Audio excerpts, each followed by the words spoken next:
ذرا دیکھو وہ فلسطین کے مسلمانوں کو بھی، فلسطین کے مسلمانوں کا رمضان بھی دیکھو. ہمارے افطار تو بڑے بہترین افطار ہے، ہمارے روزے تو بڑے بہترین روزے ہیں. ہم سحر میں کھاتے ہیں، افطار میں کھاتے ہیں. ذرا ان کو دیکھو کہ ان کے یہاں ایک ایک کھانے کو محتاج ہے، ان کے بچے ایک ایک پانی کے گھونٹ کو محتاج ہے. ایک بندہ 10 کلو کے آٹے کی تھیلی پکڑ کے اللہ کو سجدہ کرتا ہے، اللہ آج کئی دنوں کے بعد تو نے مجھے کھانے کو عطا کیا ہے.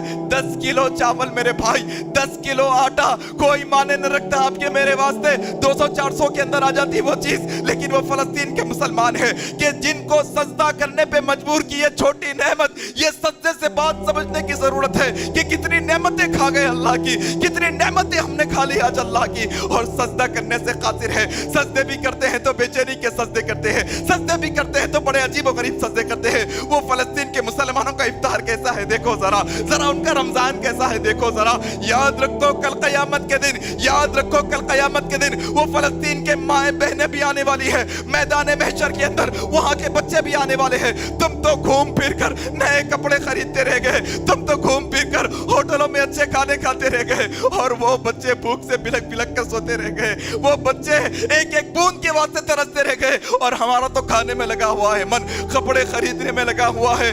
یاد رکھو کہیں اگر ان کو اس بات کا علم ہو جائے کہ ہمارے مسلمان دنیا میں رہنے والے ہمارے مسلمان بھائی ہماری اتنی مشکل کے باوجود خود سکون میں ہیں، خود سکون میں کھاتے ہیں، خود سکون میں پھرتے ہیں، خود سکون میں جو ہے نا گھومنا پھرنا ان کا لگا ہوا ہے. کہیں اللہ کی بارگاہ میں وہ ہمارے خلاف ہاتھ نہ اٹھا دے میرے بھائی، کہیں اللہ کی بارگاہ میں ان کا دل دکھ کر ہمارے خلاف وہ ہاتھ نہ اٹھا دے میرے بھائی. اس سے پہلے ذرا یہ سمجھو کہ تم اپنے اوپر خرچ کر رہے ہو، اپنی اولاد پر، بیوی بچوں پہ خرچ کر رہے ہو، بہت اچھی بات ہے. ذرا یہ بھی سمجھو کہ ایک ملک کے ایک جو ہے نا دنیا کے حصے میں ہمارے مسلمان بھائی بہن پریشان ہیں. ہماری کمائی کا 1 روپیہ بھی ان پہ خرچ ہوا ابھی تک؟ 1 روپے کی مدد کرے ان کو آج تک؟ جو مدد جاتی ہماری طرف سے بھیجنے کی کوشش کرے یا یہ معلوم کرنے کی کوشش کرے، جو بھی ہو 10 روپے ہوں گے، 100 روپے ہوں گے، 1000 روپے ہوں گے، میں میرے فلسطینی بھائیوں کی مدد کرنا چاہتا ہوں. کیسے ان تک یہ پیسہ پہنچاؤں؟ کہاں سے ایڈ جا رہی ہے، کہاں سے مدد جا رہی ہے، میرا حصہ بھی ان کو ڈھل جائے. ارے یہ چھوڑیے صاحب، یہ تو دینا 1 روپیہ تو دینا. وہ فلسطینی مسلمانوں کا ذرا بھی درد ہمارے سینے میں ہے نہیں. اس بات سے آپ اندازہ لگا لو کہ اتنے سالوں سے مسائل ہو رہے ہیں.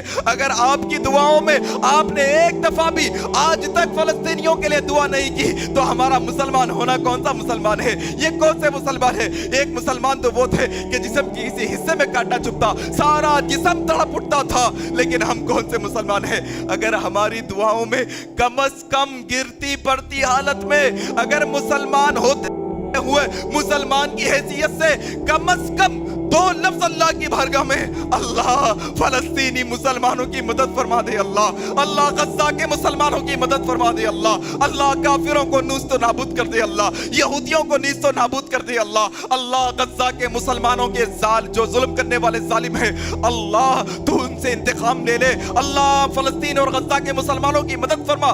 اگر یہ دعا بھی نہیں کر سکے تو ذرا سینے میں ٹٹولو جا کے، ایمان صحیح ہے نہیں ہے، اسلام صحیح ہے نہیں ہے، صحیح مسلمان ہے نہیں ہے، ذرا تھوڑا ٹٹولو. معمولی ہمارے علاقے کے اندر ہمارے آس پڑوس میں کسی کا انتقال ہو جائے تو درد ہو جاتا، ہمارے کو درد ہو جاتا. اچھے تھے بھائی، بہت اچھے تھے، کل ملے تھے، پرسوں ملے تھے، ہمدردی آتی نا.